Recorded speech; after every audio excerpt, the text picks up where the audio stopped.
পশ্চিমবঙ্গ সহ ভারতবর্ষে 12টি রাজ্যে এসআইয়ের প্রক্রিয়া শুরু হয়েছে। তো যার জন্য ভারতের জাতীয় নির্বাচন কমিশন 2002 সালের ভোটার লিস্টকে স্বীকৃতি দিয়েছে। তো এখন আপনি 2002 সালের ভোটার লিস্ট আপনি কিভাবে পাবেন?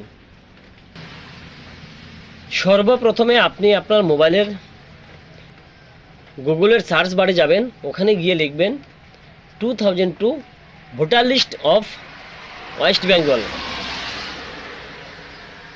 লেখার পরে আপনি সার্চ করবেন, সার্চ করার পরে আপনার সামনে একটি পেজ ওপেন হবে, ওখানে সিইও লেখা থাকবে। আপনি সেই ওয়েবসাইটে যাবেন, ওয়েবসাইটে যাওয়ার পরে আপনার পশ্চিমবঙ্গের যতগুলো জেলা আছে সবগুলো জেলা আপনি ওখানে দেখতে পাবেন। এবার আপনি আপনার যে জেলায় বাস করেন সেই জেলাকে সিলেক্ট করবেন। যেমন আমি কুচবিহার, তাই আমি কুচবিহার জেলাকে সিলেক্ট করেছি। এবং কুচবিহার জেলা ব্লক আছে আমার ব্লক যেমন মাথাভাঙ্গা 2, তাই আমি মাথাভাঙ্গা ওপেন করেছি। মাথাভাঙ্গা ওপেন করার পরে আপনার পুলিং স্টেশন, মানে আপনি যে পুলিং স্টেশনে ভোট দিচ্ছেন, যেমন আমার পুলিং স্টেশন হচ্ছে বাগমারা সুখানদিঘি, তাই আমি বাগমারা সুখানদিঘি সিলেক্ট করেছি।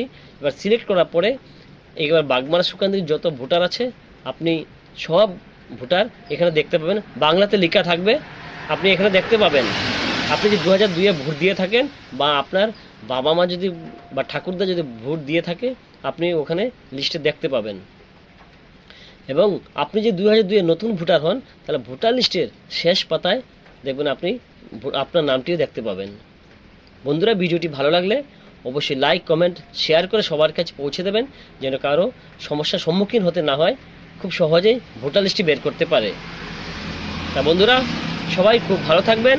আবারও বলছি, ভিডিওটি সবার কাছে পৌঁছে দেওয়ার জন্য অবশ্যই শেয়ার করবেন।